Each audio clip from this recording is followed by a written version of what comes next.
नमस्कार दोस्तों, राधे राधे। आज की कहानी बहुत ही मजेदार है। चलिए कहानी को सुनते हैं। आसाम के एक गांव में मधु नाम की एक लड़की रहती थी। रंग गोरा, माथे पर लाल बिंदिया व हाथों में चांदी की चूड़ियां जब वह पहनती थी तो मधु बहुत सबको प्रिय लगती थी। वह रंगमंच पर उसका नृत्य देखकर लोग दांतों तले उंगली दबाते थे। नृत्य कला में वह बहुत ही माहिर थी। जैसा रूप रंग था वैसे उसके अंदर गुण भी थे। एक दिन उसके पिता के पास अनंत नाम का एक व्यक्ति आया। वह उसी गांव में रहता था। उसने मधु के पिता से कहा, मैं आपकी लड़की से विवाह करना चाहता हूँ। अनंत के पास धन दौलत की कोई कमी न थी और मधु के पिता ने तुरंत हामी भी भर दी। मंगल धान कूटा जाने लगा। अनंत और मधु की शादी हो गई। दोनों पति पत्नी बन गए। कुछ समय तो सुखपूर्वक बीता, किंतु धीरे धीरे अनंत को व्यवसाय में घाटा होने लगा।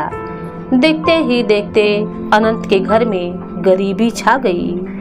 मधु को भी रोजी रोटी की तलाश में घर से बाहर निकलना पड़ता था। इसी बीच उसने 5 बेटों को जन्म भी दे दिया था।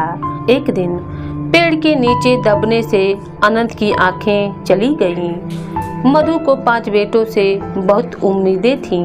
वह दिन रात मेहनत मजदूरी करती, गांव वालों के धान कूटती ताकि उसका पेट भर सके।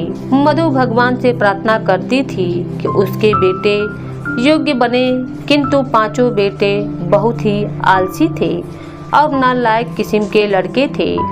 उन्हें केवल अपना पेट भरना आता था। माता पिता के कष्टों से उनका कोई लेना देना न था।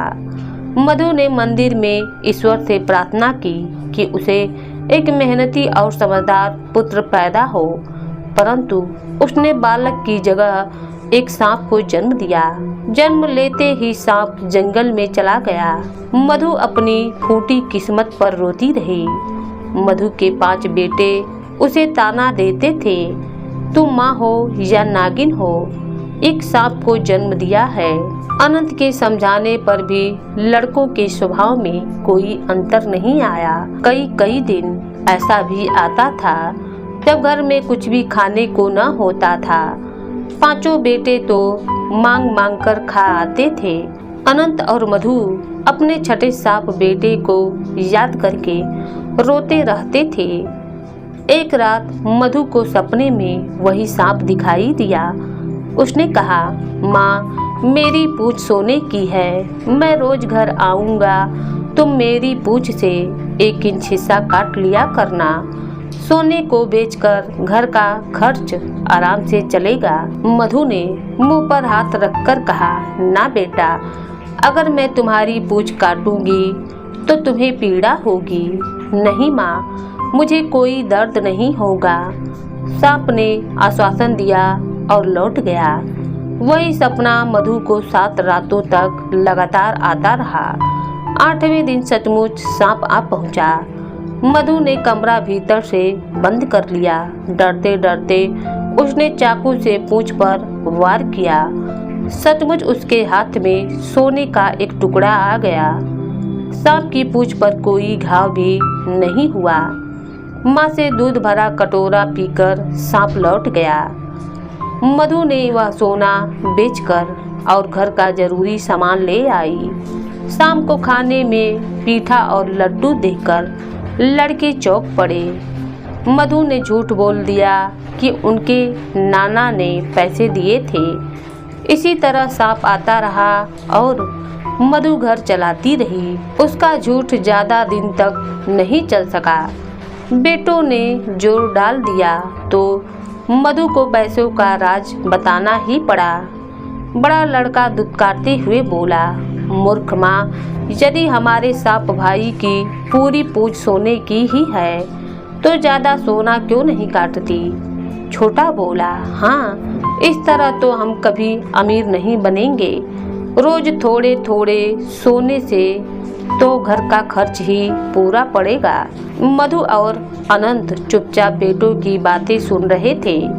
बेटों ने माँ पर दबाव डाला कि वह कम से कम 3 इंच सोना अवश्य काट ले ताकि बचा हुआ सोना उसके काम आ सके। मधु के मना करने पर भी उन्होंने उसकी जमकर पिटाई की। बेचारा अंधा अनंत चिल्लाता ही रह गया। रोते रोते मधु ने मान लिया कि वह अगली बार ज्यादा सोना काटेगी। अगले दिन साहब बेटे ने दरवाजे पर हमेशा की तरह आवाज लगाई, दरवाजा खोलो, मैं हूँ आया, तुम्हारे लिए सोना हूँ लाया। क्या तुमने खाना भर पेट है खाया? सदा की ही तरह मधु ने भीतर से उत्तर दिया, मेरा बेटा जग से न्यारा, माँ के दुख समझने वाला, क्या हुआ अगर इसका रंग है काला।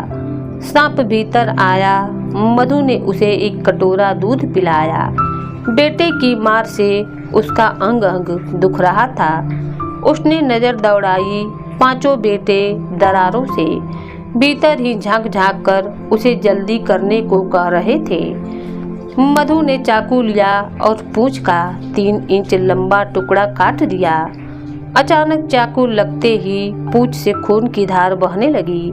सांप बेटा तड़पने लगा और कुछ ही देर में दम तोड़ दिया। मधु बेटे की मौत का गम मनाती रही और बेटों को अपने लालच का फल मिल गया। हाँ, वह 3 इंच का टुकड़ा भी 3 घंटों के बाद मांस का टुकड़ा बन गया। इस प्रकार मधु और अनंत के 5 बेटों को अपनी लालच का फल मिल गया और उनके साथ मधु और अनंत को भी दुख भोगना पड़ा।